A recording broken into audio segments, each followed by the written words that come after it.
Bienvenue sur les vitamines du royaume pour cette 4e vidéo sur la foi pratique. J'aimerais parler des choses qui me concernent. Je ne parlerai pas des choses du ministère, mais des choses qui me concernent, que j'ai vécues personnellement. Et aujourd'hui, j'aimerais parler de la foi et de la sagesse. Amen. Et j'aimerais lire une parole, c'est dans Jacques, chapitre 1er, verset 5, qui dit « Si quelqu'un d'entre vous manque de sagesse, qu'il la demande à Dieu, qui donne à tous simplement et sans reproche, et elle lui sera donnée. Mais qu'il la demande avec foi sans douter, car celui qui doute est semblable au flot de la mer, agité par le vent et poussé d'un côté et de l'autre. » Verset 7, « Qu'un tel homme ne s'imagine pas qu'il recevra quelque chose du Seigneur. C'est un homme irrésolu, inconstant dans toutes ses voies. » Amen. Il y avait un homme qui avait demandé la sagesse, Dieu lui a donné, c'était Salomon. Bon, dans mon métier, on va dire consultant, mais j'aime pas le terme, je suis plutôt un praticien qui aide les entreprises à trouver des solutions. Et dans ma vie professionnelle, j'ai eu des cas extrêmement difficiles, très périlleux, très complexes à régler. Et dans certains cas, je vous dis comment c'est. C'est comme une grenade qui est découpillée et qui n'attend que d'exploser. Parce qu'il faut faire attention à ci, attention à ça. Il y a des règlements de compte, il faut rester objectif, il faut trouver des solutions dans des trucs très, très complexes. Donc, qu'est-ce que j'ai fait? J'ai dit, mais Seigneur, j'ai besoin de sagesse. Et ma femme a toujours bien dit en disant, non, mais demande à Dieu la sagesse. Dieu va te donner la sagesse dans ce que tu dois faire.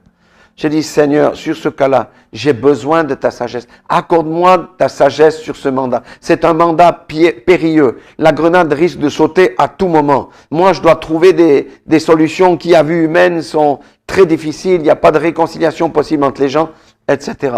Vous savez comment Dieu fait pour une grenade qui est dégoupillée? Il met une cloche dessus et même si elle saute, il n'y a rien qui va se passer. Et ça, c'est ce que j'ai expérimenté dans des mandats extrêmement difficiles. Et même une fois, il y avait un homme de Dieu très puissant d'Afrique qui était chez nous et il avait prophétisé en disant « Les gens viendront avec des choses complexes, ne les refuse jamais. » Amen. Et c'est vrai que j'ai eu des mandats très très complexes. Et lorsque je recevais un nouveau mandat où je commençais à me gratter la tête, ma femme me disait « Regarde ce que Dieu a toujours fait déjà dans ta vie. » Et ça me donnait du courage pour dire « D'accord, je vais y aller, je vais prendre ce mandat, je ne sais pas comment je vais faire, mais le Seigneur va me donner la sagesse. » Et dans 100% des cas, le Seigneur m'a donné la sagesse surnaturelle pour savoir comment sortir de contextes périlleux.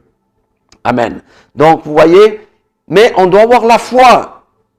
Savoir que Dieu peut faire des choses, c'est bien, mais je dois prendre ce mandat par la foi. Seigneur, tu vas me donner la sagesse et pour mettre l'audit en place et pour le rapport, ou je sais pas, ou comment je vais devoir régler les problèmes de conflit entre le patron et son entourage direct, ou etc. Tu me donnes la sagesse. Et le Seigneur a toujours donné la sagesse dans tous mes mandats compliqués. Et d'ailleurs, souvent, j'ai des mandats compliqués. Amen. Mais pourquoi? Parce que les gens viennent vers moi. Alléluia. Et ça, c'est l'œuvre du Seigneur qui m'a donné la sagesse pour régler des choses extrêmement complexes que la réalité me dirait, ne va pas mettre ton nez là-dedans, c'est en dessus de tes capacités, c'est en dessus de tes moyens, c'est trop complexe. Ça, c'est la réalité. Voyez comment on se diminue alors qu'on a un Dieu puissant, on a Jésus-Christ à l'intérieur de nous, hein, voilà, et lui, il a toutes les solutions. Et voilà aussi comment j'ai pris l'habitude aussi de développer, aussi grâce à mon épouse et à ses exhortations, de dire non, plus rien ne me fait peur parce que je regarde les solutions que Dieu a trouvées dans les différents mandats que j'ai dû à exercer, je suis tranquille. Amen. Voilà cette petite exhortation, ce témoignage. J'espère que ça va en toucher plusieurs. Rappelez-vous que vous n'êtes pas des moins que rien. Rappelez-vous qu'il n'y a rien en dessus de Jésus-Christ. Tout est en dessus de vous, mais rien n'est en dessous de Jésus-Christ. Et si vous demandez la sagesse, et si vous croyez que vous la recevez, vous allez la recevoir. Le Seigneur va vous la donner et vous allez accomplir des merveilles. Voilà. Soyez tous bénis dans le nom puissant de Jésus-Christ de Nazareth. Amen.